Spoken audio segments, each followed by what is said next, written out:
a dar inicio a la sesión de hoy. Sé que el día viernes estuvieron viendo pues también esta sesión, esta clase con el maestro Rafael Caballero. Me comentaba él que estuvieron hablando principalmente sobre consultas populares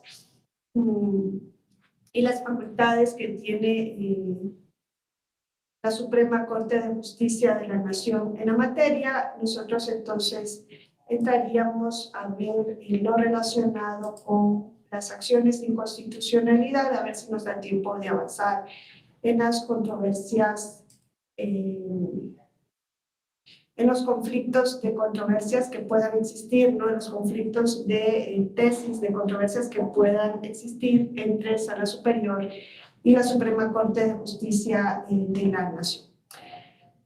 Vamos entonces a ver un poco sobre el control, ¿no? Que se puede realizar en materia electoral, principalmente el control de leyes electorales.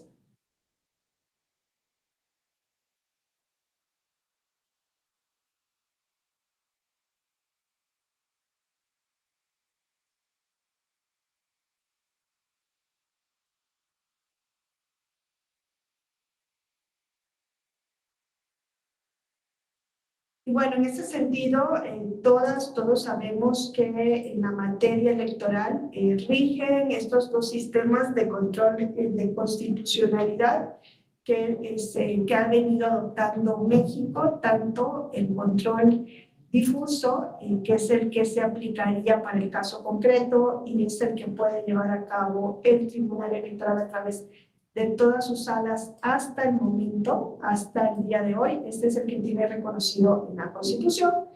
Y luego tendríamos el control concentrado o control abstracto, que es el que lleva a cabo la Suprema Corte de Justicia de la Nación, principalmente a través de lo que se conoce en México como acción de inconstitucionalidad.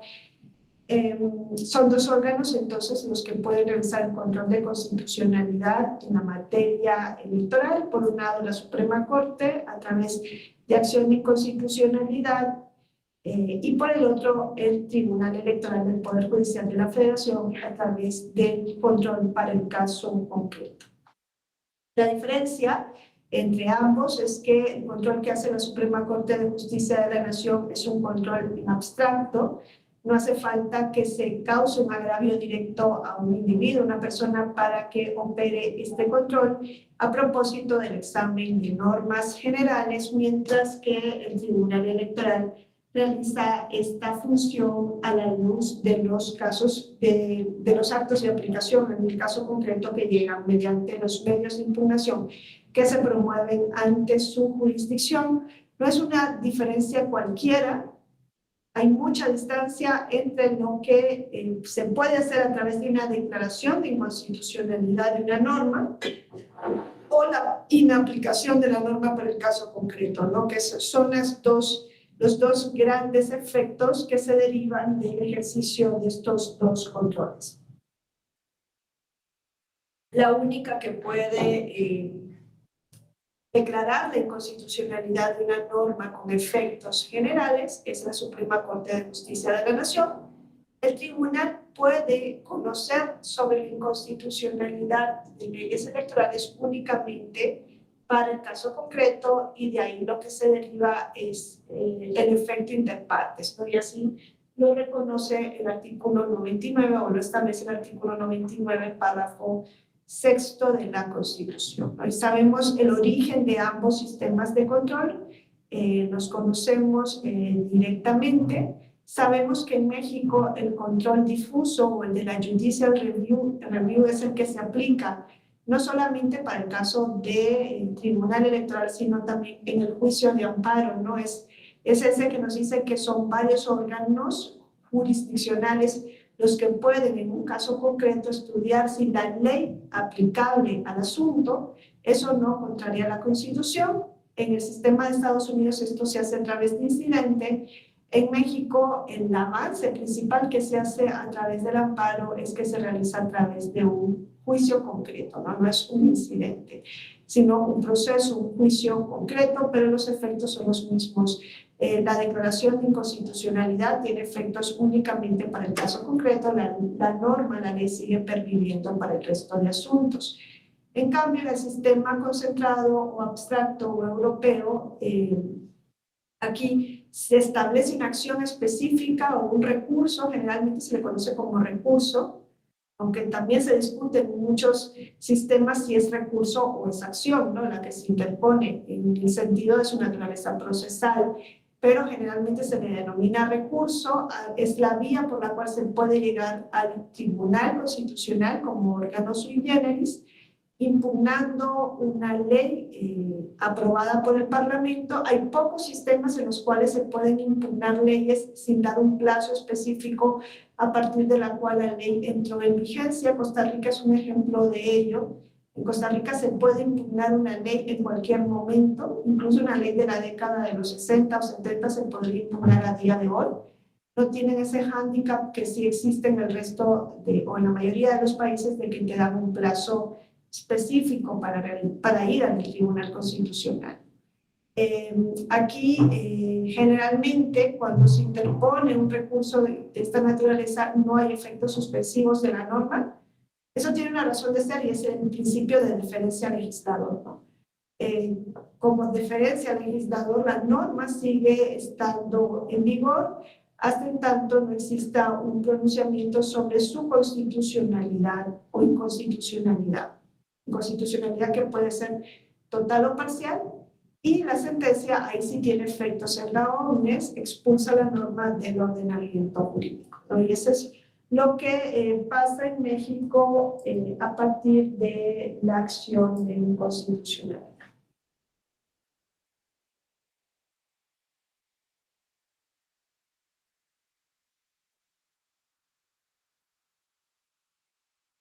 La acción de inconstitucionalidad se introduce en México con la reforma de 1994 y es el primer paso que se da en México para que se pudiese controlar la materia electoral a través de la vía jurisdiccional.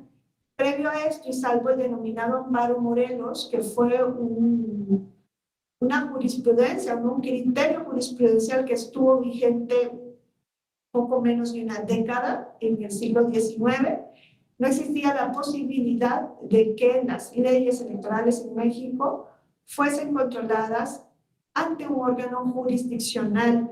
Y nosotros sabemos que existen distintos mecanismos de llevar a cabo el control de constitucionalidad de las normas, o existen distintos mecanismos para llevar a cabo lo que se conoce como la defensa de la Constitución. No obstante, hasta el día de hoy, el mecanismo que ha demostrado ser más eficaz es el mecanismo jurisdiccional, ¿no? Hay países que tienen un control político de la constitucionalidad de las leyes.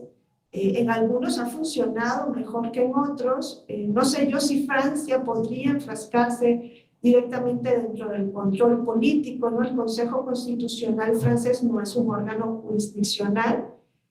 No obstante, el tipo de control que realiza es distinto a este que nosotros tenemos en acción de inconstitucionalidad.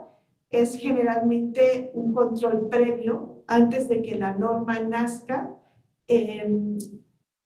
lo cual quizá genera menos batalla de cuando el control previo lo hace un órgano jurisdiccional, porque es ahí entra un conflicto entre el legislador y el Poder Judicial, incluso antes de que nazca la ley. Hay otros países como Cuba, en donde tenían generalmente ese control político ante el Parlamento que aprueba la ley.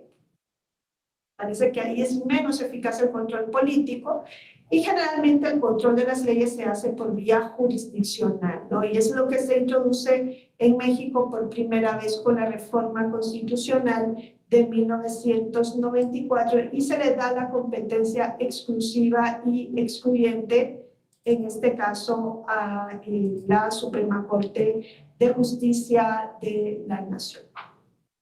El precedente de esta acción de inconstitucionalidad es, sin lugar a dudas, el sistema de control de constitucionalidad europeo, y la finalidad principal es que las minorías parlamentarias que no han aprobado una norma pues puedan impugnar ante un órgano jurisdiccional, ante una corte o tribunal constitucional, que sabemos que nosotros los hemos tropicalizado, ¿no? Porque los tribunales constitucionales generalmente no forman parte del Poder Judicial, pero en este lado del Atlántico los hemos incorporado dentro del Poder Judicial, sea una sala o sea el máximo órgano de justicia del país, para que este órgano pueda revisar las disposiciones legislativas aprobadas por las mayorías. Esta es la finalidad principal con la que se introduce en Europa ante los tribunales constitucionales, que, repito, en Europa no forman parte del Poder Judicial,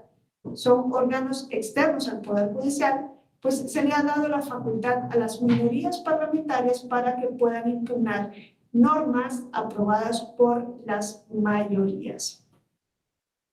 Es una acción abstracta, y eso lo sabemos, ¿no? Porque el objeto que tiene la acción o el recurso de inconstitucionalidad no es tanto proteger a un individuo o un grupo de personas o tutelar sus derechos, no persigue esa finalidad esencial, sino que su finalidad esencial es garantizar la supremacía normativa de la Constitución, ¿no? Eso es lo que se persigue con este mecanismo, y es lo que en su momento se persiguió con la introducción de los tribunales constitucionales en Europa, ¿no? La finalidad de los tribunales constitucionales, nos decía Hans Kelsen, no es otorgar una protección subjetiva, sino más bien dar esa protección objetiva a través de un juicio, una operación lógica, que va a consistir en subsumir una norma dentro de la Constitución. Es un juicio de compatibilidad lógica entre la ley, principalmente la ley parlamentaria, y la Constitución. Si encaja, se queda, y si no, se tiene que expulsar. Por eso, en la acción de inconstitucionalidad no se requiere de un agravio ni de un interés jurídico o un interés legítimo para poder iniciar el procedimiento. Y por eso, generalmente quienes tienen legitimación para interponer las acciones de inconstitucionalidad van a ser órganos o titulares de los poderes públicos, ¿no? Generalmente los países no otorgan legitimación para interponer acción de inconstitucionalidad a la ciudadanía, sino únicamente a titulares de los poderes públicos, jefes de Estado, ¿no? Que puede ser el presidente de un sistema presidencial, o jefes de gobierno, el presidente de un sistema parlamentario, un canciller, ¿no? Generalmente las cámaras parlamentarias, quienes, las minorías que no participaron en la aprobación de esta ley, gobiernos centrales o de las entidades federativas, que sería el caso de estados federales, ¿no? O en algunos supuestos también pueden participar órganos, por ejemplo, no jurisdiccionales, de protección de los derechos humanos, como podría ser el caso del Defensor del Pueblo en España o de la Comisión Nacional de Derechos Humanos. Para el caso de México, algunos países, y esto es una excepción excepcionalísima, dan legitimación a la ciudadanía, y aquí se conoce la acción de inconstitucionalidad como una acción popular. En la región encontramos algunos de esos países en los cuales la ciudadanía también puede ir a impugnar una norma que ha sido aprobada por las cámaras o por una sola de las cámaras. El sistema es unicameral. Un ejemplo sería el caso de Nicaragua, en donde la ciudadanía tiene reconocido por la Constitución esta facultad. En su momento, cuando se diseñaron los tribunales constitucionales, Hans Kelsen llegó también a discutir esa posibilidad de la acción popular, pero pues rápidamente se dio esta idea ante el temor de que se llegara una avalancha, ¿no?, de asuntos al Tribunal Constitucional si se entendiese que pues existía esa acción popular como una acción legítima para que una persona que fuese afectada por una norma pudiera ir a impugnarla ante el Tribunal Constitucional, cuando no es así, porque esta no es una vía de amparo, sino que lo que se tiene que alegar más que un agravio personal es la violación de disposiciones constitucionales, ¿no? Y si son disposiciones que contienen derechos humanos, pues la argumentación debería ir en una vía general y no en una vía particular de por qué existe un agravio.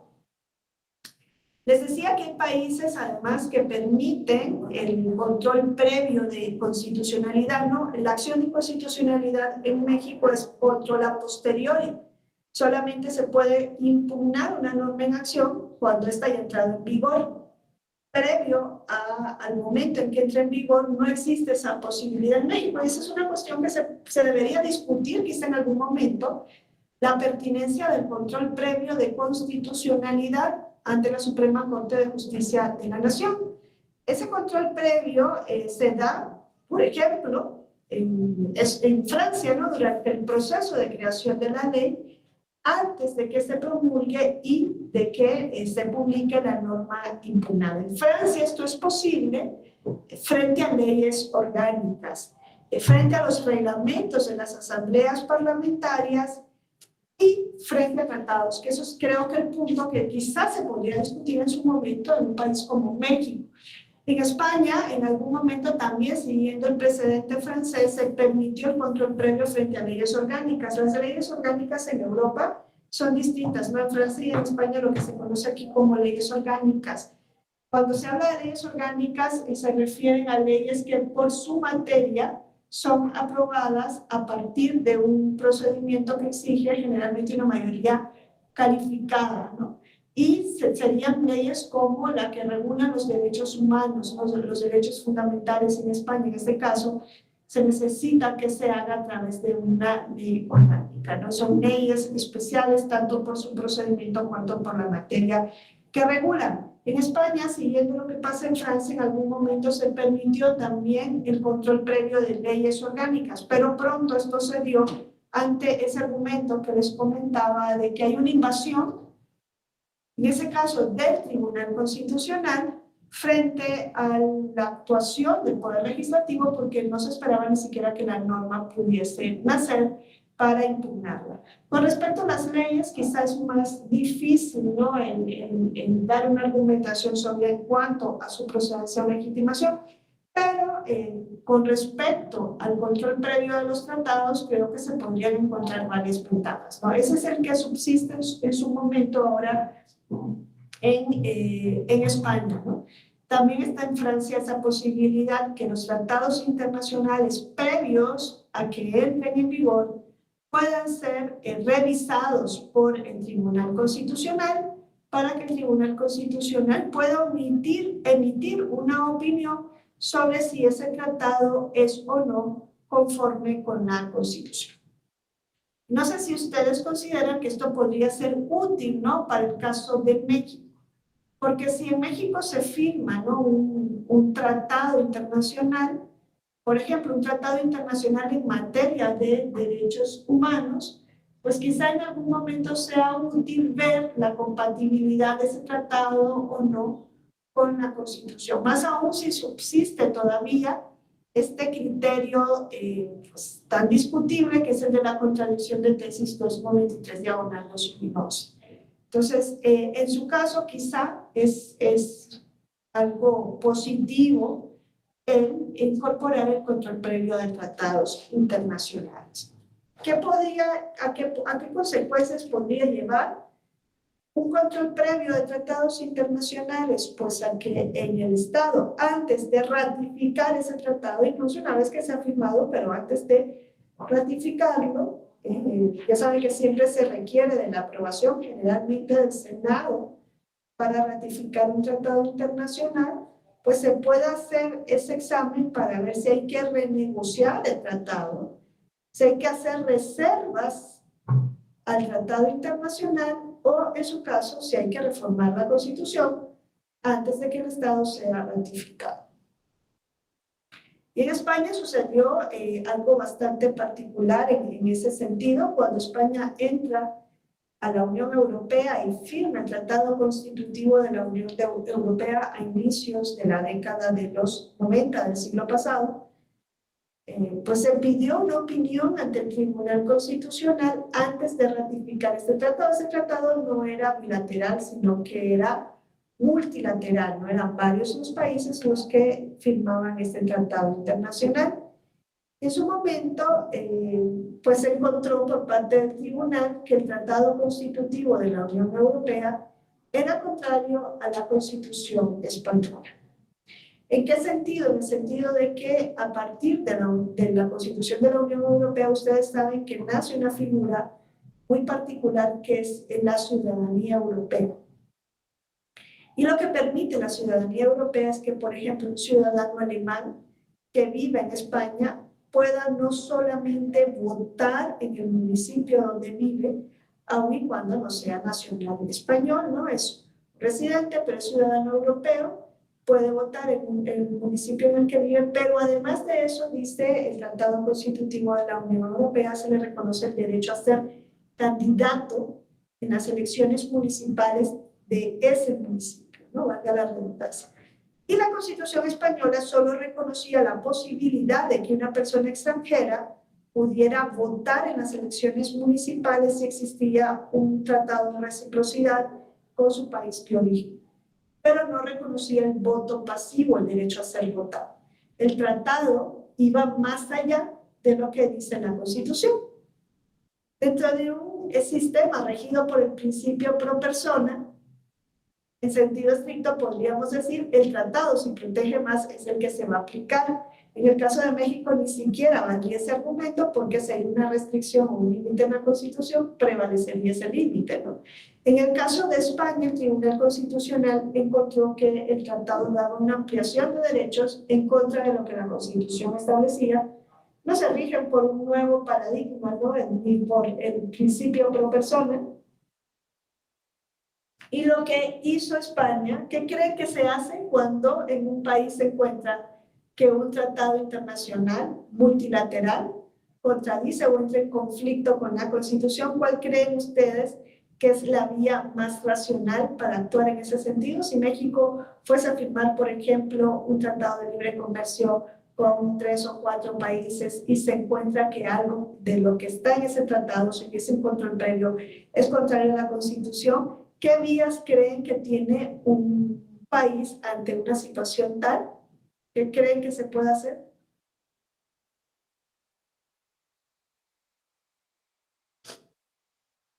¿Qué se les ocurre que puede hacerse? Existiendo un control previo, porque para eso es la importancia del control previo de tratados, que se puedan pues poner sobre la mesa esas antinomias o posibles antinomias entre la Constitución y el tratado internacional. Porque si se produce la antinomia una vez firmado el tratado internacional, pues se tendría que llevar a cabo un control a posteriori, que es mucho más difícil, puesto ya México se obligó con el tratado internacional. Prevalecería, por tanto, lo que sería en el tratado, aunque el tratado entre en conflicto con la Constitución, porque hay una obligación internacional donde México ya firmó un tratado y no puede alegar derecho interno para incumplir sus obligaciones internacionales. Eso también es relevante y es pertinente que en algún momento se discute esa posibilidad. Fíjense en España, la solución que se encontró cuando se iba a firmar el Tratado de la Unión Europea y se encontró esta antinomia fue modificar la Constitución. Y la Constitución española solamente se ha reformado 2 veces desde 1978 hasta el día de hoy, y esta fue la primera reforma de la Constitución de España. ¿Y por qué se modifica la Constitución y no el tratado? Porque es un tratado multilateral. Y desde luego lo que me iba a decir España es, como entra en conflicto con mi Constitución, cambien el tratado para adecuarlo con mi Constitución. ¿Qué otra cosa creen que pudo haber hecho un país como en el caso de España ante una posible antinomia o ante una antinomia? Porque hay aquí un tribunal constitucional estableciendo una opinión en el sentido de que un artículo del tratado entra en conflicto con la Constitución. ¿Qué otra vía creen ustedes que tienen los países al momento de firmar un tratado si encuentran esa antinomia?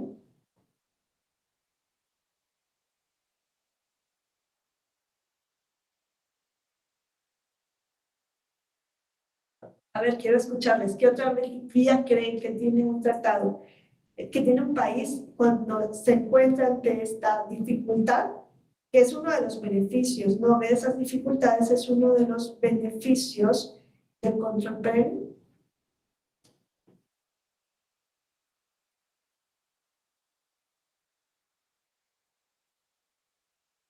¿Qué creen que puede hacer un país cuando se da cuenta que una parte del tratado que va a ratificar es contrario con su constitución, o una parte del tratado que va a firmar, está negociando, es contrario a la constitución?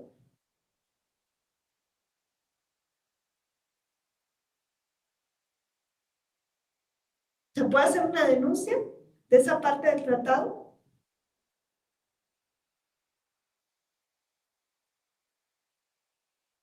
¿Qué hizo México cuando firma la Convención Americana? ¿Saben si presentó alguna denuncia cuando México firmó la Convención Americana sobre Derechos Humanos? Es un tratado internacional multilateral, ¿no? Son varios países los que lo suscriben. Denunció, ¿no?, la parte de que los ministros de culto en México no tienen derechos políticos.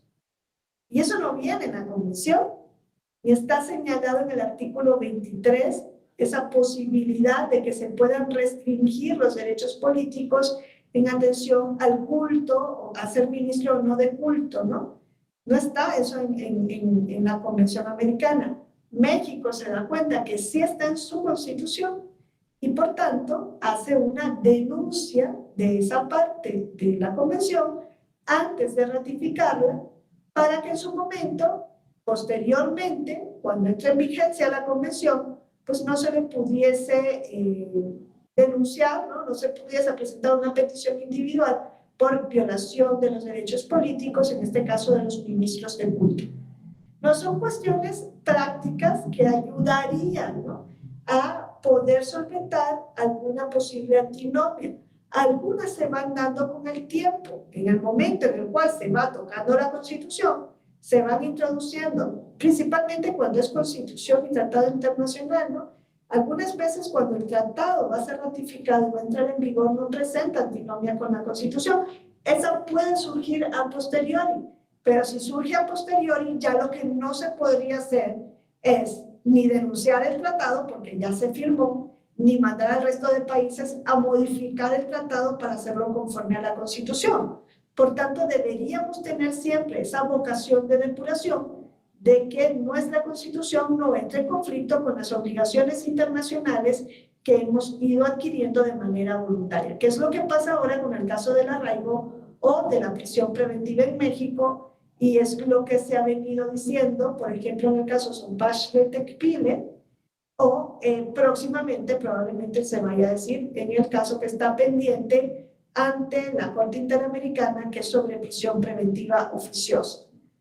Eso en su momento no se pudo haber realizado ni siquiera con control previo de constitucionalidad del tratado, porque no estaba en la Constitución ni en la legislación mexicana la regulación ni del arraigo ni de la prisión preventiva. Eso es un control a posteriori que puede llevarse a cabo. Claro, ahora lo que no se podría hacer es controlar la constitucionalidad del tratado que ya está en vigor, es más difícil. Lo que sí se podría es denunciar el tratado completo, ¿no? Que hay países que lo han hecho, por ejemplo, con relación a la Convención Americana, con todas las consecuencias que ello conlleva para el país que denuncia. Entonces, el control puede ser previo. En México no existe el control previo de constitucionalidad. Podría ser pertinente que existiera en materia de tratados internacionales, y a control a posteriori cuando las disposiciones legislativas ya han sido publicadas, y ese es precisamente el modelo que sigue el Estado mexicano. En cuanto a los sujetos que están legitimados para promover la acción de inconstitucionalidad, les decía que generalmente son órganos o titulares de los poderes públicos, ¿no? Generalmente estos son los sujetos legitimados para presentar la acción de inconstitucionalidad. ¿Dónde encontramos a los sujetos legitimados en el caso de la Constitución mexicana? En el artículo 105, fracción segunda de la Constitución, encontramos la regulación de la acción de inconstitucionalidad. ¿Y qué nos dice ese artículo? Vamos a ver qué nos dice el 105 de la Constitución.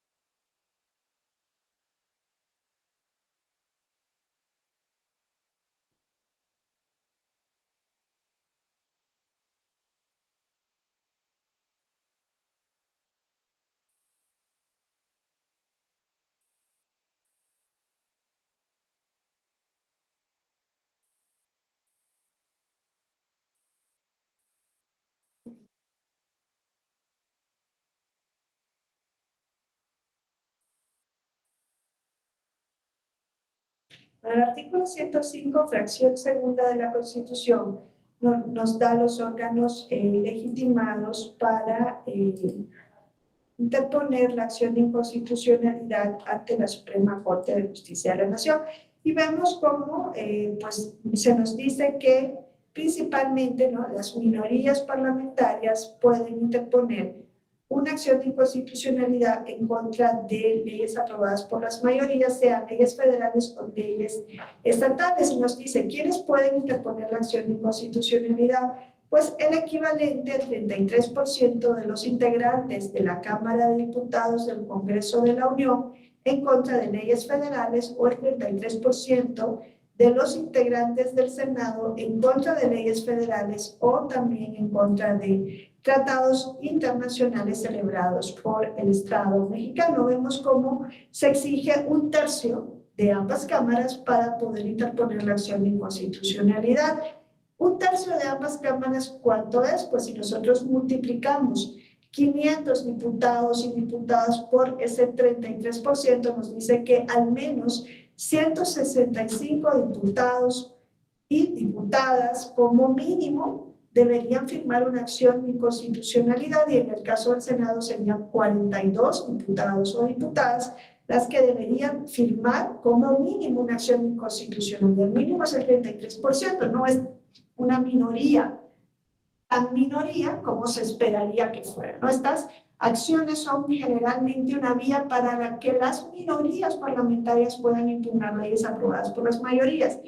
165 diputados y diputadas no es precisamente una minoría.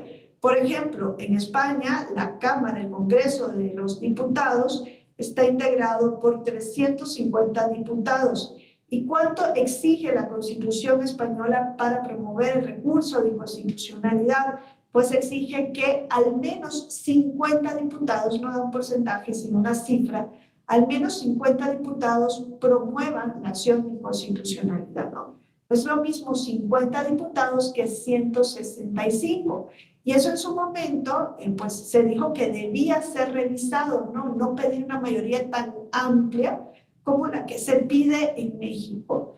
En Francia, por ejemplo, son 577 diputados y la Constitución exige que el 10% de esos diputados presenten una acción de inconstitucionalidad, con lo cual serían más o menos 60 diputados en Francia. Siguen siendo mucho menos que 165, que es lo que se pide para el caso de México. En el caso de los senadores, dice, pueden impugnar no solamente las leyes federales, sino también los tratados internacionales celebrados por el Estado mexicano. ¿Por qué? Porque es la Cámara que participa en la ratificación de este tratado. Claro, para impugnar un tratado internacional celebrado por el Estado mexicano, tiene que ser dentro de los 30 días naturales siguientes a la publicación de esa norma. Pasados los 30 días naturales, el tratado ya no podría ser revisado en México. Por eso es pertinente quizá que se hable en algún momento del control previo de constitucionalidad de los tratados. ¿Y qué pasa si el tratado es un tratado internacional sobre derechos humanos? Se podría impugnar mediante acción de inconstitucionalidad. A ver, díganme ustedes si se podría impugnar un tratado internacional sobre derechos humanos en México. Porque ahí dice, los senadores pueden impugnar tratados internacionales, claro, para impugnar tratados internacionales sabemos que se tendría que hacer dentro del término que se establece para poder presentar acción de inconstitucionalidad. ¿Qué pasa con los tratados sobre derechos humanos? A ver, si no participan, voy a tener que ir como los niños del colegio, con nombre y apellido. Fíjense, ¿qué pasa con los tratados internacionales sobre derechos humanos? Porque fíjense, los términos que se utilizan ahora no es tanto de leyes, sino de normas generales, ¿no? Es el término tras la reforma del 2011, ¿no? Se habla de normas generales, tanto para el caso de amparo cuanto para el control de constitucionalidad.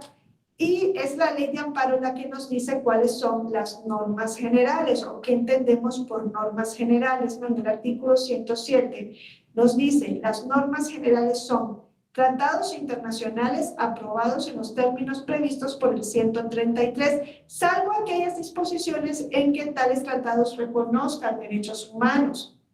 Ergo, si es un tratado internacional donde se reconocen derechos humanos, no puede ser objeto de control de constitucionalidad, no puede ser objeto, sino que es parámetro de control de constitucionalidad. Recuerden que ahora en México se habla del bloque de constitucionalidad y que el bloque no solamente está integrado por la Constitución, sino también por las normas sobre derechos humanos reconocidas en tratados internacionales vigentes en el país. Estas no pueden ser controladas, sino que son parámetros de control de constitucionalidad. Yo creo que es otra razón fuerte para que en su momento se discuta sobre la pertinencia del control previo de tratados internacionales. Entonces, nos dice el equivalente al 33% de los integrantes de la Cámara de Diputados frente a leyes federales, y tratados internacionales, también el 33% de los integrantes de la Cámara del Senado.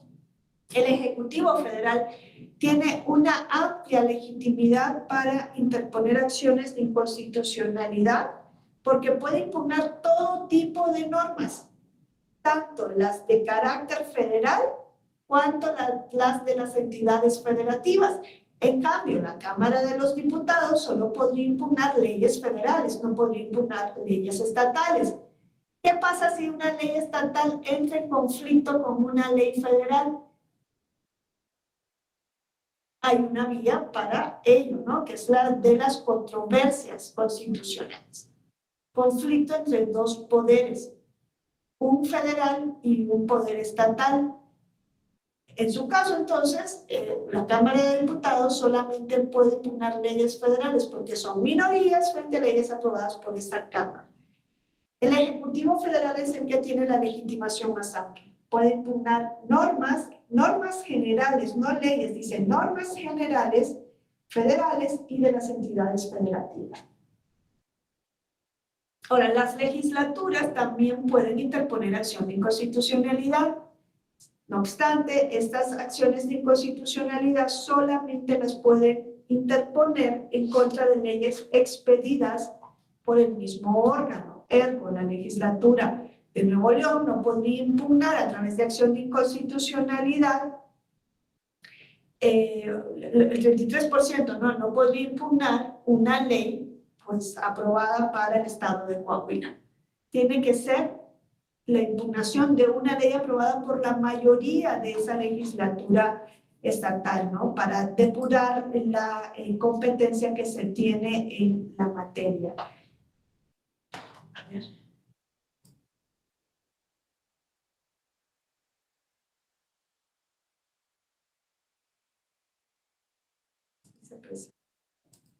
Por ejemplo, aquí en Veracruz pasó apenas el caso de la ley NALE.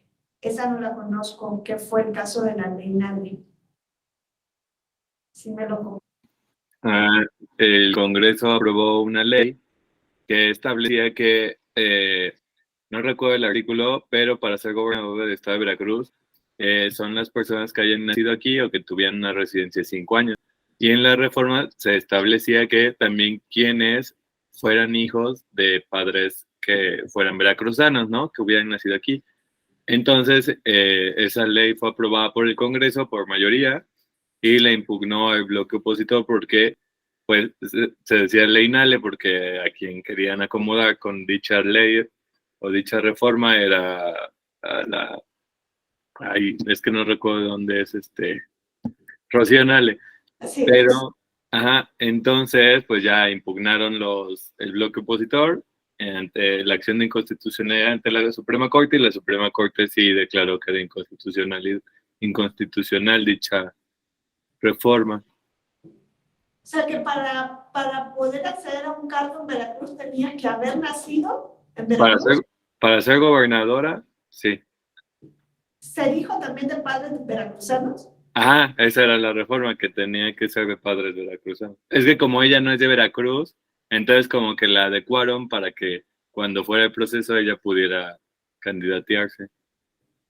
Va, lo voy a buscar porque esa no la he leído. Se ve interesante, ¿no? Me recuerda el caso de Fox en su momento, ¿no? Ajá, algo así parecido. Bueno, entonces, luego vemos cómo, gracias, luego vemos cómo dice los partidos políticos, y ahí como pueden ver, esto no se reconoció en 1994. Les digo, la acción de inconstitucionalidad se introduce en 1994. Pero cuando se introduce la acción de inconstitucionalidad traía un hándicap y dijo, no se puede promover frente a leyes electorales. En 1994 todavía existía esa exclusión de la materia electoral en cuanto a su control por un órgano jurisdiccional y se dijo, no procede frente a leyes electorales, así como no procede el amparo en materia electoral, ¿no? Entonces no procedía tampoco la acción. En 1996 se abre la acción de inconstitucionalidad frente a leyes electorales y se legitima a los partidos políticos nacionales para que por conducto de sus dirigencias nacionales puedan interponer una acción de inconstitucionalidad frente a una ley electoral federal o local y a los partidos políticos locales a través de sus dirigencias exclusivamente locales también pueden interponer, bueno, locales, en este caso nos dice, los partidos políticos con registro en una entidad federativa a través de sus dirigencias no exige que sea la dirigencia nacional, dice a través de sus dirigencias exclusivamente en contra de leyes electorales expedidas por la legislatura de la entidad federativa en donde se le otorgó el registro. Se legitima entonces por primera vez a los partidos políticos para que puedan promover la inconstitucionalidad de leyes electorales. En el caso de los partidos políticos nacionales, a través de sus dirigencias nacionales pueden promover la acción de inconstitucionalidad frente a leyes federales o locales. ¿Por qué? Porque pueden participar en ambos procesos. Un partido nacional puede participar en ambos procesos. Los partidos políticos con registro en una entidad federativa a través de sus dirigencias exclusivamente pueden interponer la acción en contra de leyes locales. Entonces vemos cómo se da esa ampliación que nos ha venido diciendo la Suprema Corte de Justicia de la Nación. La Suprema Corte de Justicia de la Nación nos dice, aquí se habla de partidos políticos, por tanto, una agrupación, una asociación civil no podría interponer una acción de inconstitucionalidad, puesto que no están legitimados para ello, ¿no? Las acciones de inconstitucionalidad solamente la pueden interponer los partidos políticos. Ahora, quien ejerza la presidencia del Comité Ejecutivo Estatal carece de competencia de legitimación para interponer una acción de inconstitucionalidad en contra de una ley nacional, ¿no? Porque si es un partido nacional lo tiene que hacer a través de sus dirigencias nacionales y muchas veces los partidos políticos han patinado en este requisito. Una agrupación política nacional también carece de legitimación para promover acciones de inconstitucionalidad. Luego encontramos que la Comisión Nacional de Derechos Humanos puede interponer también acción de inconstitucionalidad frente a leyes de carácter federal, estatal o también frente a tratados internacionales si se vulneran derechos humanos. Dice, se pueden interponer frente a tratados internacionales que vulneren los derechos humanos consagrados en la Constitución y en los tratados internacionales de los que México sea parte. Es ahí donde nos decía, si el tratado internacional es sobre derechos humanos, es parámetro de control, es bloque del control de constitucionalidad, no es objeto de control de constitucionalidad. Si es un tratado sobre derechos humanos, se erige como si fuera parte de la Constitución y conforme a la Constitución y el tratado se controla a una norma o a un tratado internacional. Eso es lo que se estipula en el constitucionalismo mexicano. Entonces, la Comisión Nacional de Derechos Humanos ha presentado diversas acciones de inconstitucionalidad en contra de normas en las cuales se entiende se vulneran o se pueden vulnerar los derechos humanos. En su momento, en cuanto al matrimonio igualitario, se promovieron diversas acciones de inconstitucionalidad, pero también en cuanto a identidad de género, se han promovido también diversas acciones de inconstitucionalidad y puede ser frente a leyes federales o incluso frente a leyes estatales. El INAI es otro órgano legitimado para promover acciones de inconstitucionalidad.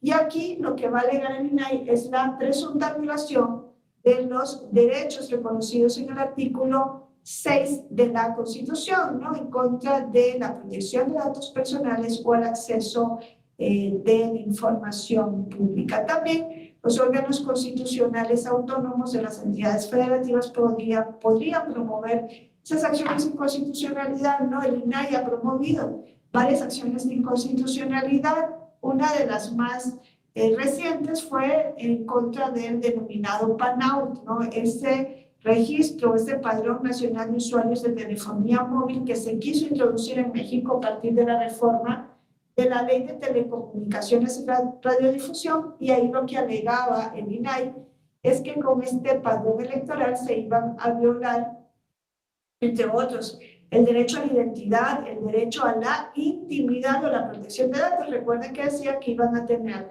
información sensible en este registro, incluso la iris del ojo, ¿no? Para que uno pudiera acceder a ser usuario de telefonía móvil. Aquí ha habido una confusión bastante grande, ¿no? También la Fiscalía puede interponer acciones de inconstitucionalidad cuando se trate de materia penal o procesal penal. Y aquí se ha venido confundiendo todas estas legitimaciones y se ha entendido que, por ejemplo, si lo que se quiere impugnar es una norma de la materia penal, únicamente la Fiscalía es el órgano legitimado para interponer la acción de inconstitucionalidad, y no es eso lo que dice la Constitución. La Constitución lo que dice es que la Fiscalía solamente puede interponer acciones de inconstitucionalidad cuando se trate de impugnar una norma en materia penal. Ese órgano solo puede impugnar normas en esta materia, pero la CNDH podría impugnar una norma de la materia penal. Se argumenta que esa norma viola derechos humanos. Incluso el INAI lo podría hacer en caso de que argumente de que esa norma de la materia penal viola los derechos reconocidos en el artículo 6 de la Constitución, ¿no? Entonces, estos son como los sujetos legitimados para interponer la acción de inconstitucionalidad. ¿Creen ustedes que faltaría reconocer a otros sujetos que no ven ahí? Es un numerus clausus, es un número cerrado. En principio, que ahora la Corte nos está sorprendiendo con muchas de sus decisiones en cuanto a la interpretación, ¿no? de la legitimación o de la procedencia de las acciones o de las controversias constitucionales, pero en principio son todos los que están ahí, ¿no? Aquí están todos los que son todos los que están. No podría haber otro sujeto legitimado más, en tanto en cuanto la Constitución lo establece como un numerus clausus, un número cerrado. Solamente puede ser interpuesta la acción por estos sujetos. ¿Creen que debería estar legitimado? Más aún viendo lo que está pasando ahora mismo en la materia electoral, ¿creen que deberían estar legitimados otros órganos?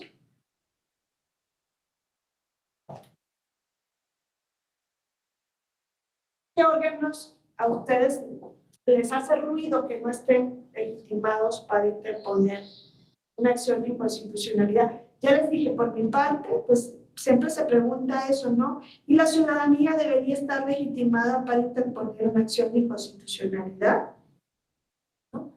Órganos autónomos, ¿como cuáles? Porque están el INAI, está la CNDH, ¿qué otros órganos autónomos creen que falta? La ciudadanía, siempre se pregunta uno, ¿y la ciudadanía debería estar legitimada para interponer la acción de inconstitucionalidad? En algún momento se entiende que esto podría ser o tener una consecuencia más negativa que positiva, en tanto en cuanto crean que esta es una vía como el amparo y que pueden ir a interponer una acción de inconstitucionalidad en contra de una norma que les causa un perjuicio, cuando la acción de inconstitucionalidad no tiene esa finalidad. Pues no es la finalidad de defender a un individuo frente a una norma, sino de defender la Constitución, ¿no? Es depurar el orden constitucional. El INE, pues quizá el Instituto Nacional Electoral debería ser uno de los órganos legitimados para interponer una acción de inconstitucionalidad, ¿no? Y ahora lo estamos viendo con esta reforma electoral que afecta a la institución directamente y que la institución, la vía que ha encontrado es la de las controversias no constitucionales, los conflictos de competencia que se llaman en otros países, que ha sido admitido las dos controversias presentadas por el INE, aún y a pesar de que la Constitución establece que no procede frente a leyes electorales. El Instituto Federal de Telecomunicaciones, quizá también el Instituto Federal de Telecomunicaciones en la materia correspondiente podría quizá también ser titular de esta facultad, ¿no? De promover acciones de inconstitucionalidad. En otros países la vía, fíjense, como la ciudadanía no puede interponer acción de inconstitucionalidad. ¿Qué vía han encontrado, por ejemplo, diversas agrupaciones de personas o movimientos para promover la acción de inconstitucionalidad frente a leyes que les afectan y ante la Defensoría del Pueblo o la Comisión Nacional de Derechos Humanos, que se le llama en México, para que sea este órgano quien interponga la acción de inconstitucionalidad en su nombre? Les decía en la clase de la mañana que esto podría ser lo que pase, por ejemplo, en el caso de las acciones afirmativas. Ustedes saben que en México se ha venido regulando a través de la actuación en conjunto de las autoridades electorales el tema de las acciones afirmativas en la materia, ¿no? Eso no se ha introducido por el legislador, no se había regulado hasta antes de esta reforma electoral, ¿no? No se había establecido la posibilidad de reservar determinados cupos dentro de la Cámara de la Diputación para que grupos que han estado en situación de exclusión en lo político puedan tener un espacio. Saben ustedes que ya hay acciones afirmativas hasta el momento. No sé cuál es la pregunta, Inés, si no lo hacen, no sé qué es lo a qué te refieres. Entonces, ustedes saben que hay acciones afirmativas, ¿no? ¿Cuáles acciones afirmativas conocen que existen? Sí, claro, la Comisión Nacional de Derechos Humanos presenta varias acciones de inconstitucionalidad, ¿no? Sí, ha promovido varias acciones de inconstitucionalidad hasta el día de hoy. ¿Saben cuántas acciones afirmativas conocen que existen a día de hoy? ¿Cuáles se les vienen a la mente de que están o que existieron en el proceso electoral pasado a nivel federal, nuevamente a nivel de las legislaturas, que han venido replicando esa actuación? Pero a nivel federal, pues, ¿qué grupos llegaron a la Cámara de Diputados por acción afirmativa? ¿Se acuerdan más o menos?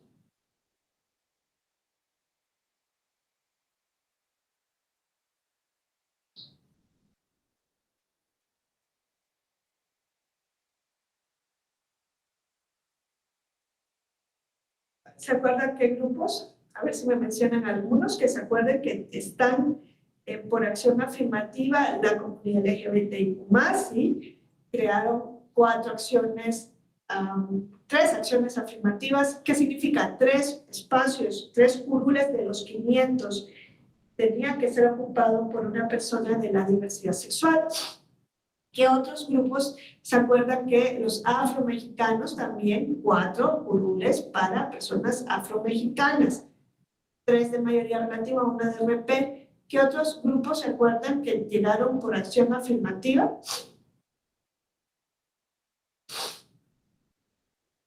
Indígenas. Ahora, en 2017-18 les decía que eran 13 curules los que tenían de mayoría relativa. En 2020-21 aumentaron a 21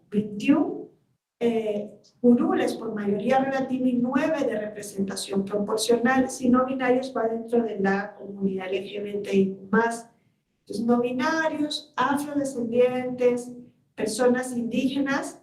Hay 8 espacios para personas con discapacidad y luego se regularon 5 espacios para la diputación migrante, uno por circunscripción electoral, ¿no? Plurinominal. 50 curules de 500, un 10%, estuvo destinado entonces a las acciones afirmativas, 50 espacios de la Cámara de Diputados.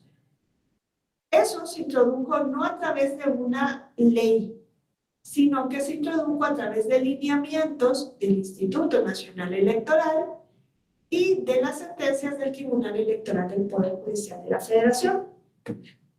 ¿Saben qué dice la reforma electoral recién aprobada y suspendida el viernes pasado, ¿no? Fue por la Suprema Corte de Justicia de la Nación con relación a las acciones afirmativas?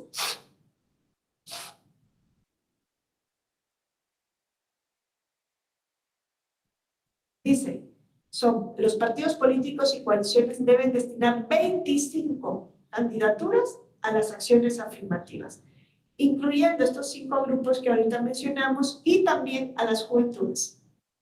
Venimos de 50 espacios reservados en el proceso electoral 2020-2021 y la ley nos dice ya no van a ser 50, van a ser 25. La mitad de los espacios que ya se adquirieron en el 2020-2021. Entre otras cuestiones que la ley ni siquiera menciona, no dice qué autoadscripción se va a pedir, no dice cuántos van a ser de mayoría relativa y cuántos de representación proporcional, y en el caso de RP nos dice tienen que ir en los primeros 20 lugares de la lista, y antes lo que nos decía el INE con el Tribunal Electoral es deben ir en los primeros 10 lugares de la lista para asegurar que realmente lleguen al cargo, porque normalmente ningún partido tiene más de 10 diputados por representación proporcional. Esa reforma fue impugnada por controversia constitucional. Yo no sé por qué, no sé si el Movimiento Ciudadano presentó en la primera parte de la reforma la acción de inconstitucionalidad. Ahora mismo, no sé, ningún partido presentó acción de inconstitucionalidad y la CNDH tampoco presentó acción de inconstitucionalidad. Fíjense, solo en el tema de las acciones afirmativas que observamos una regresividad, una regresión en materia de derechos humanos. ¿Por qué? Porque ya veníamos de 50 curules reservados para grupos en situación de exclusión de la política, y ahora, nos dice la ley, no van a ser 50, sino que van a ser 25. Entonces, al menos cuantitativamente hay una regresión. ¿Y esto qué se podría alegar si nosotros tuviéramos que presentar una acción de inconstitucionalidad? ¿Qué argumentos de inconstitucionalidad podríamos presentar? Pues violación del principio de igualdad sustantiva, violación del principio de no discriminación en el ejercicio de los derechos políticos y no regresividad de los derechos, por decir algunos de los argumentos que podríamos promover. No se promovió ninguna acción de inconstitucionalidad. El INE lo que interpone son conflictos de competencia, ¿no? Controversias constitucionales que involucran también a los derechos humanos afectados. Saben ustedes que esa reforma se suspendió el día viernes, ¿no?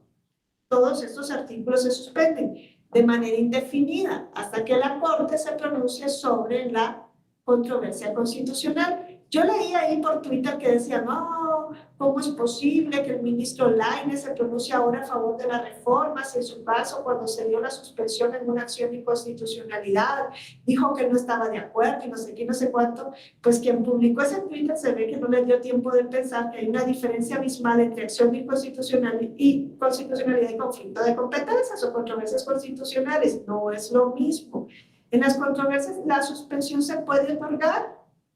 En las acciones es donde se dice que no procede la suspensión, pero hay casos en los que la Suprema Corte sí las ha otorgado. Y ustedes vieron cómo contra la primera parte de la reforma electoral se otorga suspensión en acción de inconstitucionalidad porque se dice que afecta o que la reforma toca derechos humanos fundamentales y que de llegar a aplicarse la reforma se podrían violar esos derechos de manera irreparable.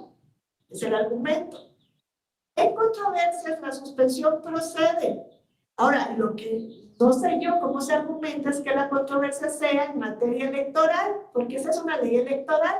Quizá el ministro la toma desde la perspectiva de la afectación de la democracia, porque estamos hablando de la institución marco, ¿no? La que lleva las elecciones, y de la perspectiva de los derechos humanos. Quizá desde ahí van a enfocar ese conflicto de competencia y no desde la perspectiva de la materia electoral, porque el artículo 105, fracción primera, dice: la Suprema Corte conocerá de las controversias constitucionales que sobre la constitucionalidad de normas generales, actos o omisiones, con excepción de las que se refieren a la materia electoral, se susciten entre, y dice, entre un órgano constitucional autónomo y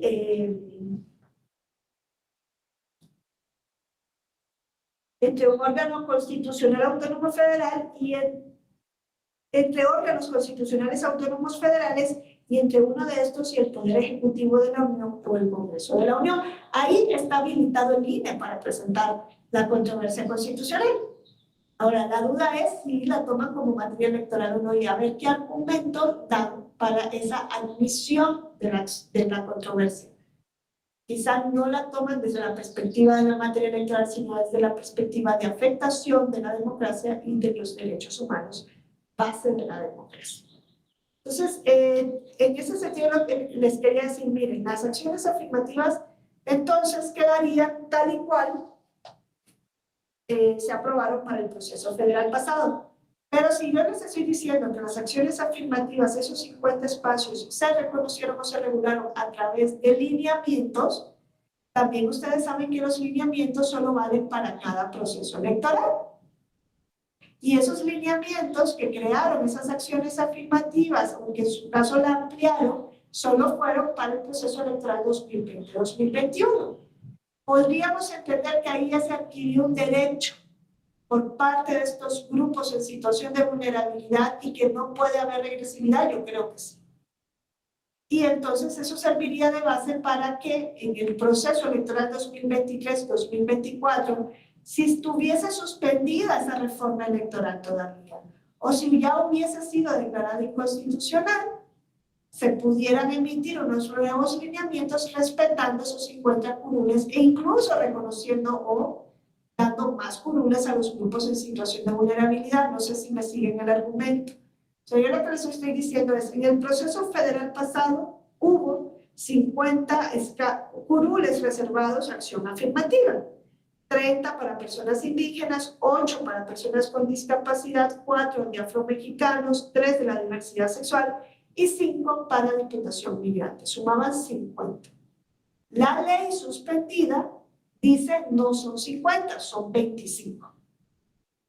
Y esa ley está suspendida. Vamos a ver qué dice la Suprema Corte sobre si es contraria o no la Constitución. En esa parte será la Suprema Corte la única que pueda decir. Ahí la última palabra la tiene y la única palabra la tiene la Suprema Corte. Entonces, mientras esa ley esté en suspenso o si en su caso fuera declarada inconstitucional, ¿qué decimos? Ah, ¿están vigentes los lineamientos del INE? Bueno, están vigentes para ese proceso. Para el siguiente habrá que ver qué dice el INE y qué dice el Tribunal Electoral. si mantienen esos 50 espacios, que debería ser para no haber regresividad de derechos, o si son más. No obstante, ahorita ya se presentó una iniciativa en la Cámara de Diputados para reformar la Constitución. Y según se entiende, esa reforma se va a aprobar de manera rápida esta misma semana. Y dentro de esa reforma constitucional se quita la posibilidad para que las autoridades electorales puedan seguir emitiendo criterios relacionados con las candidaturas. Eso venía en la ley, en el plan B. Pero ahora se va a establecer en la Constitución. Va a haber una reserva de ley para que únicamente el legislador federal pueda establecer todo lo relacionado con candidaturas. ¿Y esto qué significa? Que ni el tribunal ni el INE ya van a poder crear acciones afirmativas. Y también establece que el tribunal electoral se va a tener que ceñir únicamente a lo que establezca la ley y ya no va a poder hacer interpretación a través de principios constitucionales. Con lo cual, van a estar de pie y de manos al tribunal y vamos a volver casi al tribunal electoral de antes del año 2007, en donde era un tribunal de control de legalidad. Y eso tiene un impacto de un meteorito en el ámbito de la justicia constitucional electoral en México. ¿Nadie está hablando sobre eso? Porque andan entretenidos con las quintetas del INE, que ya sabes, que creo que va a salir de antemano. En Nicaragua, a veces, lo que decía el presidente del Consejo Nacional es: ya tenemos los resultados electorales, lo que nos faltan son las elecciones. Así lo decía en las entrevistas: nosotros los resultados ya lo tenemos, ahora lo que nos falta es llevar a cabo la elección. Estamos entretenidos con lo del INE y no nos estamos dando cuenta de lo que está pasando. Aquí todos los partidos políticos están de acuerdo en llevar a cabo esa reforma. Todos, menos creo que el Movimiento Ciudadano. Eso es una barbaridad la que van a hacer, ¿eh? Eso es ir para atrás de todo lo que han ganado en cuanto, no solamente a la autonomía de las instituciones, que ya la tocaron por ley, no lo pudieron hacer por reforma constitucional, pero en el caso del tribunal es prácticamente mochar la facultad que tiene el tribunal como un intérprete de la Constitución, que hoy está reconocida en el artículo 99. Y es hacerlo retroceder completamente casi a un tribunal de control de legalidad. Cuando no nos hemos dado cuenta de que si el mapa político ha cambiado en México, ha sido en buena parte por las sentencias del Tribunal Electoral, que lo vemos solamente como el tribunal decidió darle al partido X o Y el registro, decidió quién ganó la elección. No, también hay que ver cómo ha cambiado el mapa político y cómo muchas veces es que ahora tenemos una Cámara de Diputación paritaria. Eso no se hizo por reformas del legislador. El legislador se quedó con las cuotas de género en la primera década de este siglo y ya no pasó a más. Bueno, luego introdujo el principio de paridad, desde luego, pero todo lo demás que se ha venido trabajando ha sido de la mano con el Tribunal Electoral. Pues no podrán haber criterios progresivos si le dices al tribunal y tú solamente puedes aplicar la ley, ya no vas a poder interpretar. O sea, parece que reviven a Montesquieu de su tumba, en donde Montesquieu decía: ¿qué es el juez? Es la boca inanimada que pronuncia la palabra de la ley. Una máquina, un ser muerto, inanimado, que aplica la ley al caso, sin interpretar. Y eso se llama aplicar el derecho, no hacer justicia. Entonces, todos esos criterios irían para atrás. ¿Qué nos están diciendo los partidos políticos? Que a ellos no les interesa nada de justicia, ni de inclusión, ni de democracia. ¿No? Porque esos criterios han ayudado a eso, ¿no? A que hoy día se amplíe el demos de la democracia y que no sean los mismos los que están siempre en el poder. Y yo no he visto a los grupos representantes de la comunidad, de la diversidad sexual, ni personas indígenas, que van a ser las más afectadas. Pues tenían 30 curules ahora en la Cámara de la Diputación, y probablemente ahora no van a tener ninguno. Ni he visto que el movimiento de personas con discapacidad, nadie ha dicho nada, ni las asociaciones de migrantes. No se habrán dado cuenta de lo que se está trabajando ahorita. La reforma dicen que la van a aprobar esta semana. Va a ser express. como lo de las ollas expresas, así será la reforma. Y nadie dice nada. Y no va a ser una reforma de ley, va a ser una reforma de la Constitución y eso no se puede impugnar. Es Constitución. Por lo menos va a ser Constitución en el sentido formal, ¿no? Aunque va a ser una involución completa en materia de derechos humanos. Y es una cuestión bastante preocupante el que se tome una medida y que todos los partidos políticos estén de acuerdo. Ahora, en cuanto al plazo, ¿qué nos dice la Constitución? Hay un plazo para promover la acción de inconstitucionalidad, ¿no? Y el plazo es de 30 días naturales a partir de que se apruebe, de que se publique la norma o la norma entre en vigor, ¿no? Son 30 días naturales a partir de que la norma entra en vigor. Y aquí se presentaron también algunos conflictos al momento de entender esos 30 días naturales. ¿Por qué? Porque hay una ley que reglamenta el artículo 105 de la Constitución. Entonces, así como hay una ley de amparo, hay una ley reglamentaria del artículo 105. Y esa ley reglamentaria del artículo 105, en su artículo 60, establece lo siguiente.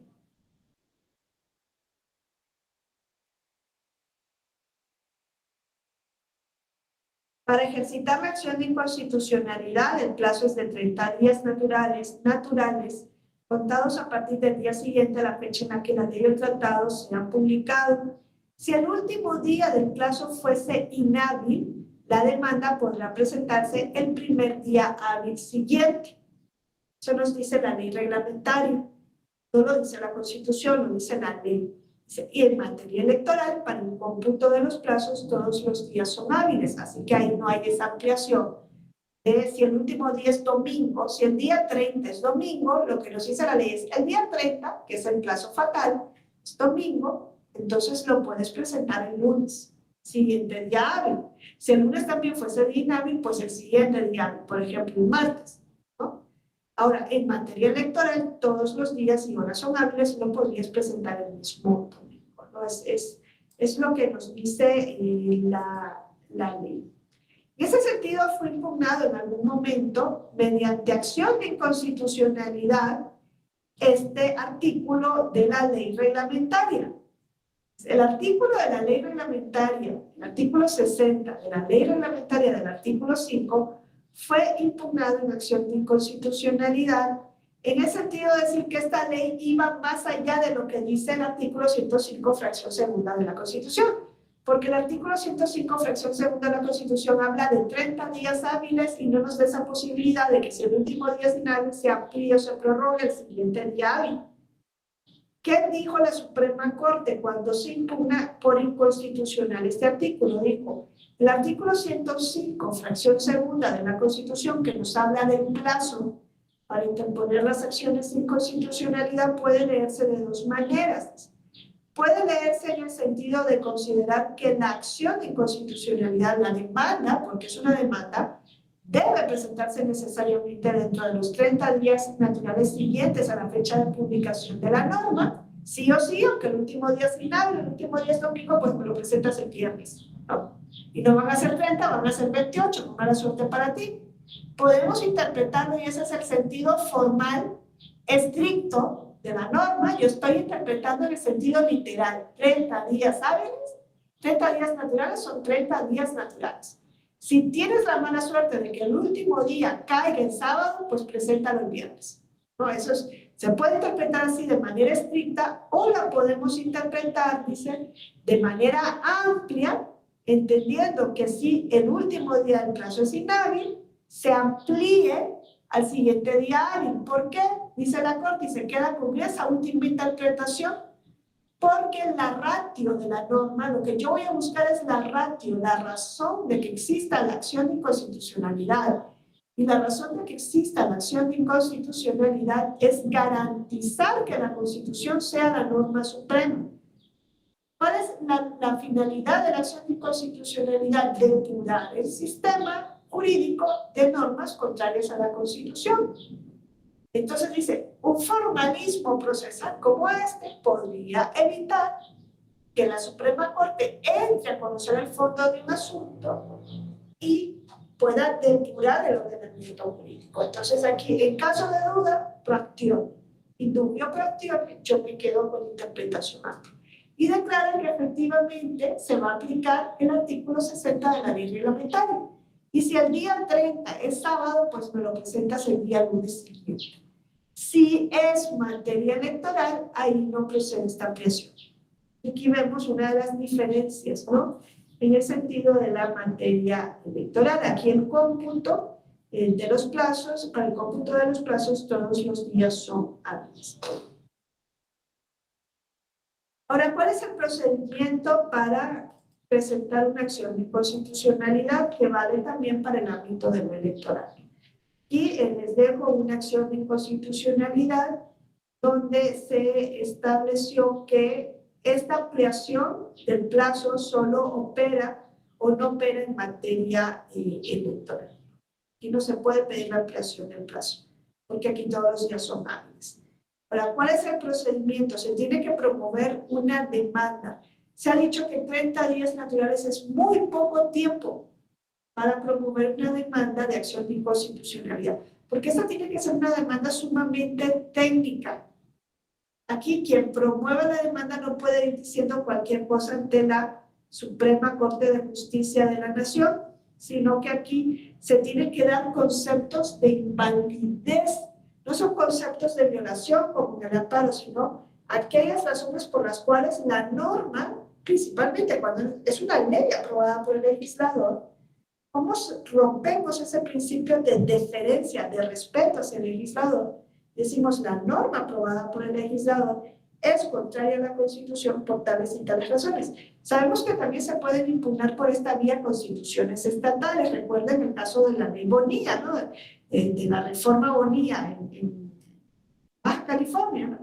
Cuando se amplió el mandato del gobernador después de que este había sido electo, y para eso reformaron la Constitución de Baja California. Y esa Constitución estatal fue impugnada en acción de inconstitucionalidad, creo que por el Partido Acción Nacional, ¿no se acuerdan?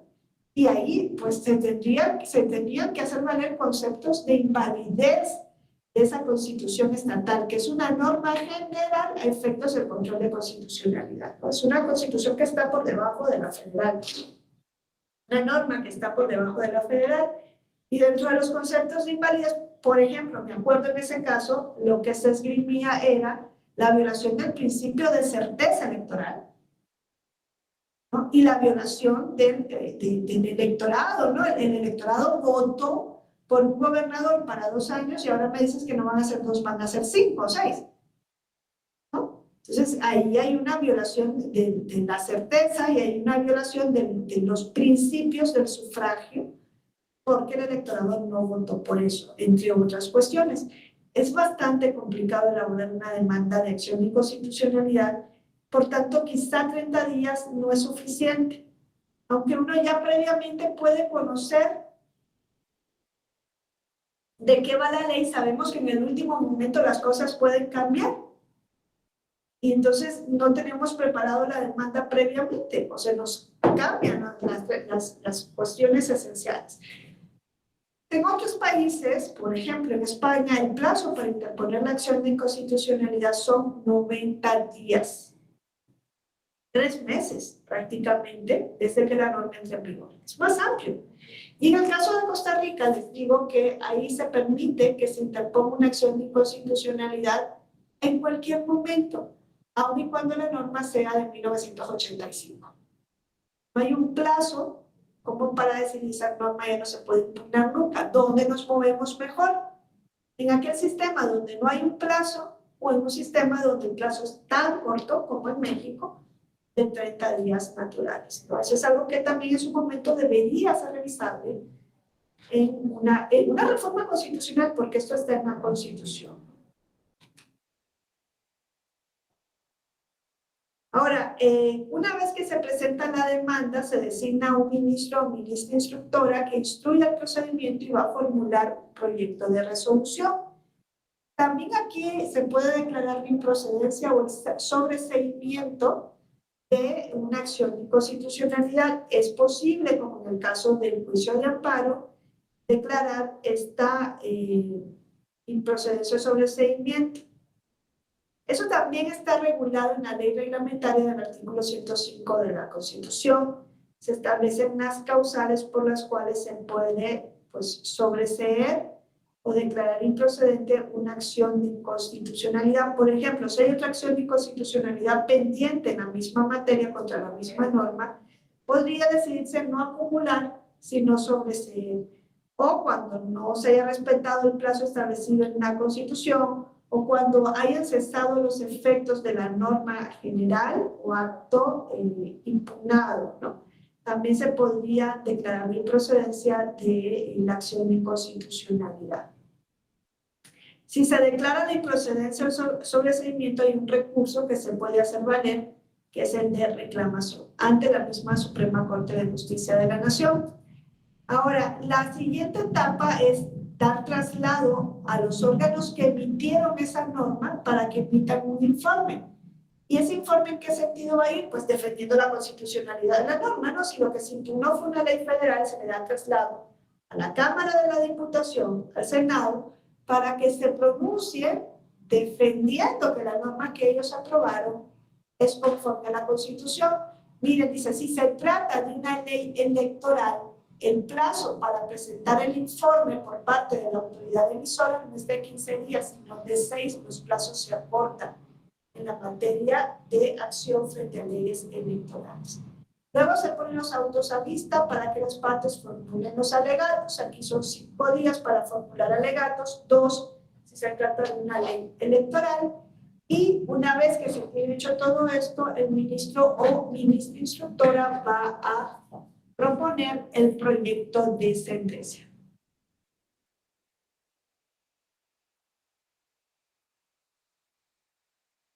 En el ámbito de lo electoral, las acciones de inconstitucionalidad tienen una característica y es que aquí se reducen los plazos. Y ahí les pongo yo los artículos en donde se establecen las actuaciones y cómo se reducen los plazos en materia electoral. Es decir, hay un informe que debe rendir la autoridad emisora. El plazo para presentar ese informe ya va a ser de 6 días si es materia electoral. Las vistas para las partes es de 2 días si es materia electoral. La presentación del proyecto de sentencia, el plazo general es de 5 días y otro de 5 días para emitir el fallo. Se da este plazo en el caso también de la acción de inconstitucionalidad frente a leyes electorales y el recurso de reclamación en caso de que fuera declarado improcedente o sobresea la demanda de acción de inconstitucionalidad, se disminuye también el plazo para interponerlo si es materia electoral por lo rápido de la cuestión electoral y porque en este sentido los plazos tienen que correr de otra manera porque es la norma que va a regir un proceso y se debe tener certeza sobre si se va a aplicar o no en dicho proceso. Entonces, en cuanto a las sentencias, también se ha venido creando un conflicto en la materia, ¿no? ¿Qué es lo que puede resolver la Suprema Corte en una sentencia de acción de inconstitucionalidad? La Suprema Corte se puede pronunciar sobre si efectivamente la norma es contraria a la Constitución y en este caso se debería pronunciar únicamente respecto a la violación de preceptos señalados en el escrito inicial. En ese sentido, si se trata de leyes electorales, no hay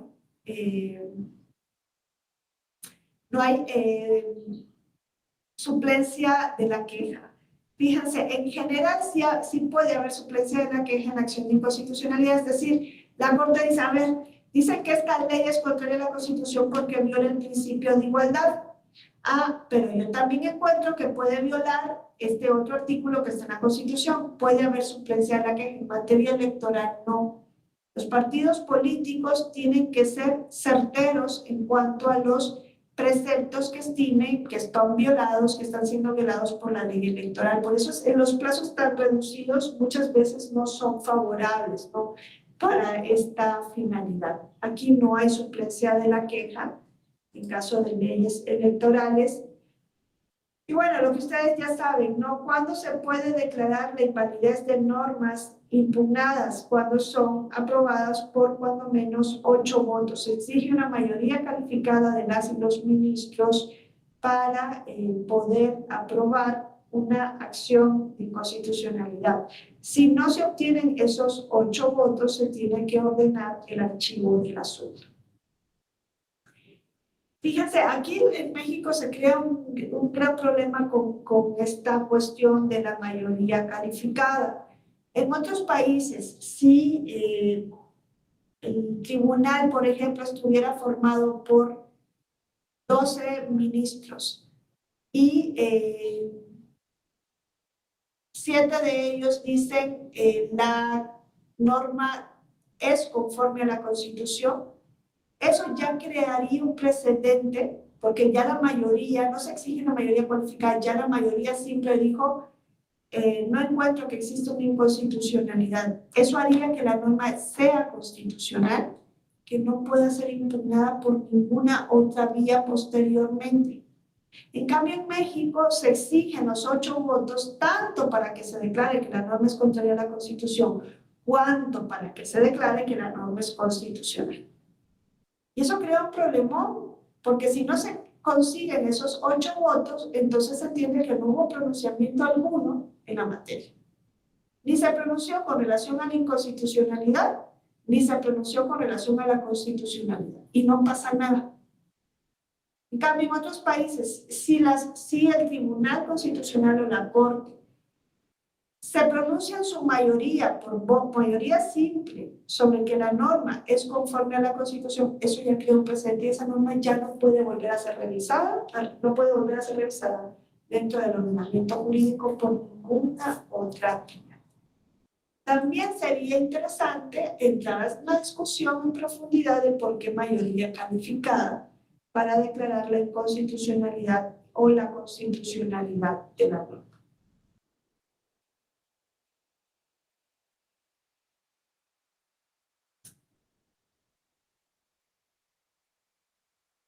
Ahora, la declaración de invalidez de una norma a través de acción de inconstitucionalidad tiene efectos hacia el futuro, nos dice la Constitución. Cuando se declara que una norma es constitucional, ¿esto qué significa? Que la norma no puede ser aplicada hacia el futuro. Pero los casos en los cuales ya se aplicó esa norma quedan vigentes. No hay una revisión a menos que se trate de materia penal y de que la declaración de inconstitucionalidad beneficie al reo, al condenado en una sentencia donde se le aplicó esa ley declarada inconstitucional y se establezca que la inexistencia de la ley le va a proporcionar una mayor ventaja. Hay que reabrir el procedimiento y volverlo a procesar si esa ley, conforme a otra norma, si esto le va a causar una mayor ventaja. Eso es lo que significa. Y lo de la retroactividad o no de las normas crea también un problema muy amplio. Fíjense, en España se creó un problema a partir de la declaración de inconstitucionalidad de una ley de impuestos.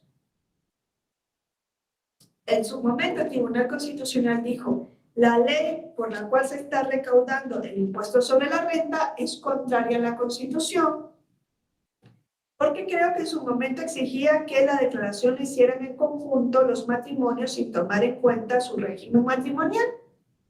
Y luego el tribunal dice, esto es contrario a la Constitución. ¿Qué significa? Esa ley no existió nunca. La nulidad es de origen y tiene efectos retroactivos. Desde el momento en que se publicó la norma, es nula. O es nula desde el momento de la sentencia. Y en España se comenzó a discutir esta cuestión. ¿Por qué? Porque si la norma es nula desde el momento de origen, quiere decir que el Estado español iba a tener que regresar todos los impuestos que durante 10 años estuvieron recaudando conforme a esa ley que es declarada inconstitucional. Crea un problema. ¿Y qué dijo el Tribunal Constitucional de España? Es nula a partir de hoy hacia el futuro. Hacia el pasado todo queda firme. O si en su momento pensemos en España, por ejemplo, con relación al matrimonio igualitario. Con relación al matrimonio igualitario, el tribunal se tardó casi 10 años en dictar la sentencia de si era o no conforme con la Constitución.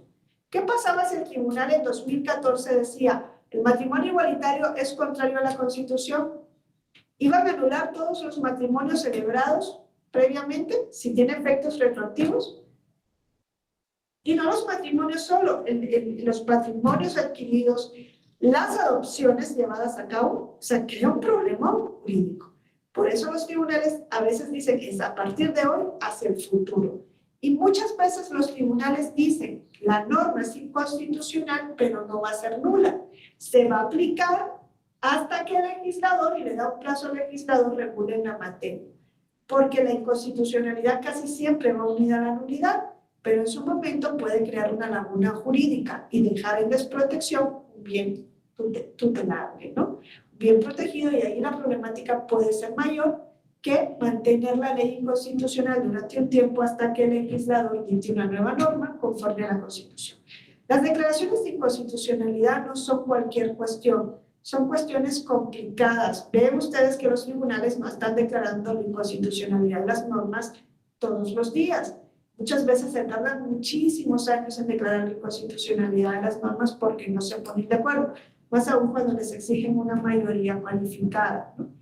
En el caso de la contradicción de tesis, ustedes acaban de ver una sesión dedicada, ¿no?, completamente a la contradicción de tesis con relación al modo honesto de vivir. Y aquí era la Suprema Corte de Justicia de la Nación conociendo una contradicción de tesis entre el Tribunal Electoral y lo sostenido por el Pleno de la Suprema Corte de Justicia de la Nación en un recurso de inconstitucionalidad, en una acción de inconstitucionalidad que se resolvió a inicios del año 2020, ¿no? En enero de 2020, inicios de la pandemia.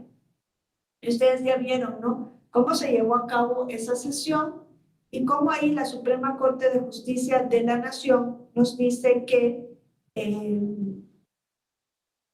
debe prevalecer el criterio que ella había sentado.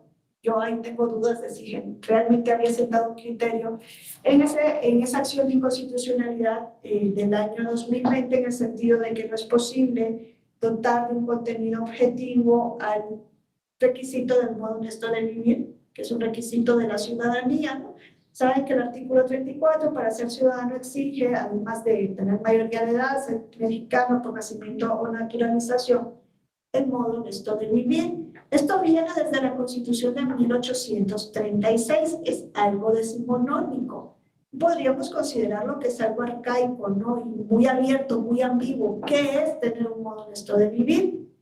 ¿Cómo le damos un contenido objetivo al modo honesto de vivir que no nos lleve al ámbito de lo moral, ¿no? Y eso se discutió en esa sesión. ¿Cómo le damos un contenido que no sea moral? ¿Qué es tener un modo honesto de vivir? La Suprema Corte durante muchísimo tiempo, principalmente en la quinta y sexta época, le dio un contenido moral al modo honesto de vivir y decía, por ejemplo, una mesera de cabaret, aunque su trabajo sea lícito, no tiene modo honesto de vivir, porque el ámbito de lo moral es mucho más amplio que el del derecho, y no realiza un trabajo honesto. Entonces, ahí había muchos conflictos en cuanto al entendimiento del modo honesto de vivir. Viene el Tribunal Electoral del Poder Judicial de la Federación en 2018 y nos dice: quien comete violencia política por razón de género en contra de una mujer y es reincidente en esa violencia política y se quiere reelegir en el cargo donde ha cometido violencia política, carece de modo honesto de vivir durante un periodo de tiempo. No se puede reelegir inmediatamente y por tanto tiene una situación de inelegibilidad. Y el último criterio del tribunal fue el funcionario público, el servidor público que viole los principios constitucionales y se hizo con relación a la revocatoria del mandato. A toda la campaña que se llevó a cabo carece del modo honesto de vivir y ese fue el asunto que se controvierte ante la Suprema Corte. No se controvertió el modo honesto de la violencia política, sino el de los servidores y servidoras públicas que violaban principios constitucionales. Entendió la Suprema Corte de Justicia que aquí no había un elemento objetivo En cuanto al contenido del modo honesto de vivir, yo ahí también discrepo un poco. Como que no hay, bueno, un poco no mucho, como no hay un elemento objetivo si te están diciendo el modo honesto de vivir, lo voy a medir con relación a que cumplas o no los principios constitucionales. Yo no veo que haya algo subjetivo, esto es eminentemente objetivo. No te ciñas a los principios constitucionales, eres servidor público, careces de un modo honesto de vivir. Es una forma de dar contenido a una cuestión que es eminentemente decimonónica y arcaica. Bueno, al final tiene que prevalecer el criterio de la Suprema Corte de Justicia de la Nación. Aquí ya no se puede escribir nada más, tiene la última palabra. Ya nos dijo que el modo honesto de vivir no puede ser interpretado desde esta perspectiva, que tiene que desaparecer esa interpretación por parte del Tribunal Electoral. Claro, lo que no se podía hacer desaparecer, a menos que se impugne una ley, es aquella que nos dice quien comete violencia política por razón de género es inelegible. Es diferente, porque ahí no nos están pidiendo un modo honesto de vivir, sino que es una sanción que establece la ley directamente a quien ha sido condenado por esta conducta anticonstitucional. Inconstitucional, entonces contraria a la Constitución. Y bueno, yo me quedaría hasta aquí. Si hay alguna duda, comentario, pues es el momento de que ustedes puedan participar. También les digo que yo creo, siempre sostuve que si esto del modo honesto de vivir llegaba a la Corte Interamericana, la Corte Interamericana lo iba a declarar inconvencional, porque es una sanción particular, y la Corte Interamericana ha dicho que cuando se sanciona directamente a alguien con nombre y apellido en cuanto a sus derechos político-electorales, la sanción tiene que venir dada por condena de juez penal competente. No lo puede hacer un juez administrativo, ni lo puede hacer un juez disciplinario, ni la Contraloría, ni la Procuraduría. Entiendo yo que tampoco lo podría hacer el Tribunal Electoral, porque no es un juez penal. Si fuese una sanción establecida en ley que restringe o limita derechos, ahí la cuestión sería distinta, como aquella que dice que un deudor alimentario moroso pues no puede ser candidato o candidata para un cargo de elección popular o por designación. Esa es una sanción de ley y es general, no está dirigida directamente a una persona en particular.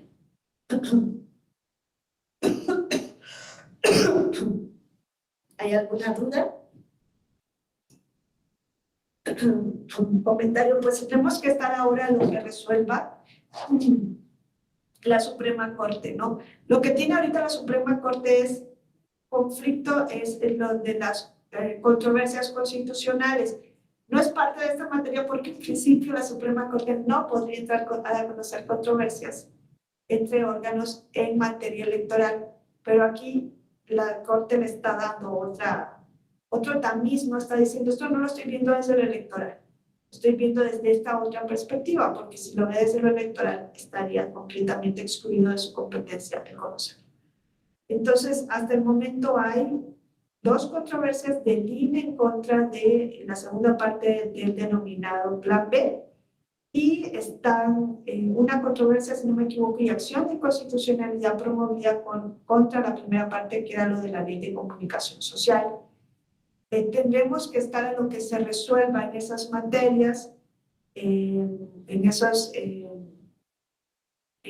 asuntos que tiene bajo su jurisdicción la Suprema Corte, y hasta que no resuelva va a estar suspendida en todo lo que se aprobó en esa reforma, a menos que en esta semana atendamos esa reforma constitucional express que lleve a cabo una parte de lo que quedó suspendido, que es quitarle al Tribunal Electoral la facultad de interpretar la constitucionalidad de las leyes, ¿no? Eso es, de verdad que es algo que a mí me asombra muchísimo que se haga, porque es atar, o sea, es decapitar la justicia electoral, ¿no? La van a decapitar desde la Constitución, y no habrá ninguna vía que hacer, a menos que se vaya de la Corte Interamericana de Derechos Humanos, que se podría ir quizá y hacer una violación ante la Comisión ONU por una violación,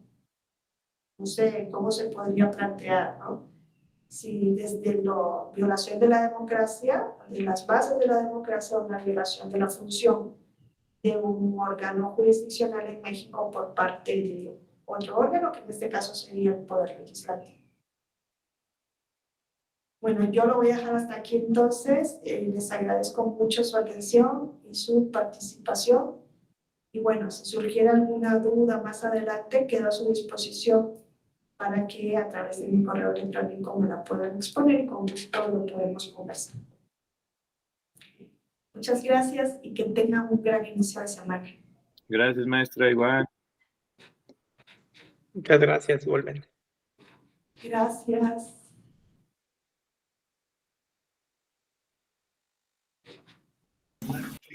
Sí, claro que sí.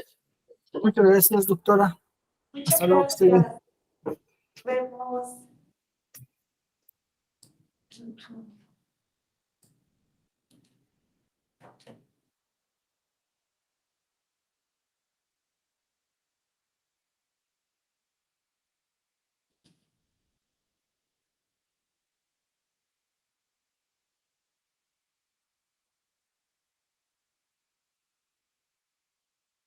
Ay, es cierto.